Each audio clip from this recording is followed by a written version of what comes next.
Ngayon naman, samahan niyo itong si Mother mag-shopping. O, diba grabe na naman ang mga ikakarga kay McQueen.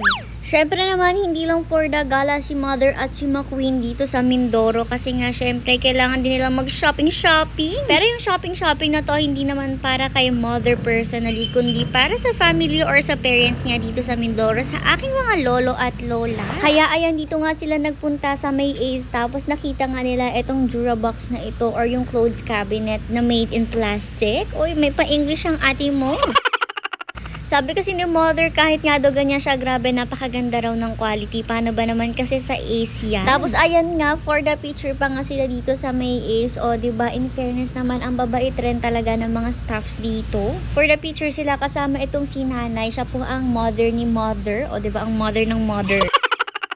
Anyways, ayan na nga, for the picturean sila, ang cute nila, diba? Ayan, kasama pa nga yung mga pinamili ni Mother. Medyo marami rin nga sila na pamili dito. Tapos, syempre, kakarga na nga yan dito kay McQueen. Hindi rin naman nakakabigatan talaga itong mga cabinets na to dahil nga, syempre, plastic naman siya. Yun nga lang, medyo malaki rin talaga yung space na ma-occupy niya. Pero guys, napakalaking bagay nitong cabinet na to ha. Kasi kung maalala nyo sa previous video natin, yung video kung saan nanganak yung pusa, yun lang po talaga yung cabinet nila. Although, meron na din naman na silang box doon na ganito rin plastic, pero iba-iba na rin kasi yung meron pang extra kasi medyo di na rin nga okay yung iba pa nila mga lagay na mga damit. Kasi alam niyo yun guys, super simple lang naman talaga kasi ng pamumuhay ng mga parents ni Mother sa Mindoro. Kasi kung di nyo po natatanaong ang mga parents po ni Mother ay mga magsasaka. Alam nyo naman, grateful tayo sa ating mga magsasaka kasi kung hindi dahil sa kanila wala tayong malalafang. Kaya nga rin guys, medyo malalakas pa rin talaga yung mga parents ni Mother kasi nga syempre malakas rin talaga yung katawan nila. Sanay nga sila sa mga gawain. Tingnan nyo nga itong si Inay. Tingnan na talaga nanonood pa nga habang kinakarga itong mga bago nilang Durabox dito kay McQueen para ma-make sure na ayos naman yung pagkakakarga. O, diba? After naman nila sa Ace, ayan, for the gala nga muna sila kasi alam nyo ba, itong si Tatay talaga ay ngayon lang ulit nakapaglayas-layas. Si Tatay kasi syempre madalas nakaupo nga lang siya dun sa pwesto nila ni Doggy. Since si Tatay nga medyo nahihirapan na nga talaga siyang maglakad-lakad at napansin nyo naman yan dun sa previous video kung saan nagpatuka nga siya ng manok. Kaya nga rin siguro napakatindi na rin ng bond nila ni Doggy kasi nga palagi rin silang sa araw-araw ay talagang magkasama lang sila doon at nakaupo lang, nakatambay lang talaga. Kaya naman ngayon na nagkaroon ng time at saktong-sakto naman si Tatay, pumayag naman siya na sumama at kineri naman niya na umakyat talaga kay McQueen kahit medyo mataas siya. Kaya naman iginala muna sila ni Mother dito nga sa mga kamag-anak rin naman mismo ni Tatay. Kung maalala nyo nga nung Pasko, ang dami rin sila nakapanood ng video na yon. Ang dami nga po mga nagsiiyakan doon kasi naman guys, minsan lang sila talaga magkita-kita ulit. Yun po kasi yung mga kapatid ng Tatay. Bihirang-bihira po kasi talaga sila magkita-kita dahil medyo malalayo nga po yung mga bahay. Tapos syempre medyo matatanda na rin nga po sila kaya nahihirapan na rin talaga silang bumisita sa isa't isa. Kaya maganda kasi talaga guys yung ganitong ino-honor natin ng ating mga parents at kahit papaano, kahit hindi man natin sila kasama, ibinibigyan natin sila ng oras. At syempre ginagrant din natin yung mga hiling nila at saka yung mga gusto nilang gawin ngayon na matatanda na sila. Eto nga, for the chikahan na nga sila dito at alam nyo ba guys, yan talaga yung masarap sa Mindoro, yung nakatambay lang kayo sa labas na ganyan, masarap yung hangin, tahimik yung lugar, tapos kwentuhan lang kayo ng mga kamag-anak nyo. Tapos ayan, may manok pa sa harap nyo kasi mananabong tong mga to. Ay, charis lang.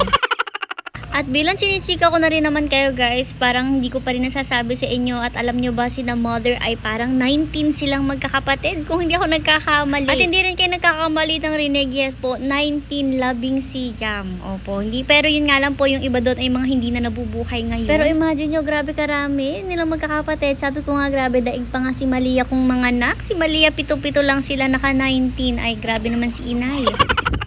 Pero imagine nyo rin sa hirap ng buhay, sa simple naman ng buhay nila noon ay kinaya naman nila na maitaguyod ang kanilang 90 na mga junakis. O diba, napakagaling. At so far naman, halos lahat nga ngayon ay kanya-kanya ng pamilya at maayos naman na. Tapos kapag mostly may mga occasion, saka lang sila nagkakasama-sama. Tapos talagang punong-puno yung lugar kasi sobrang dami talaga nila. Tapos may mga apo-apo pa. Anyways, ito naman na yung panghuli nga ng mga insekto na nabili nila sa Ace. Tingnan nyo, grabe talagang lahat ng insekto nakakapit sa padet dahil nga ng blue light na yan. At hindi lang yung mga kapit guys ha, meron pa ngayon sa loob sila yung mga na-electrified na at talagang shock time na. O diba grabe effective talaga siya, kaya kung gusto nyo nito, ayan, for the go, mag-buy na rin kayo niyan. Super effective talaga siya kasi kahit yung pinakamaliliit nga ng mga insekto lalapit talaga dyan sa light na yan at masya-shock time talaga sila dyan.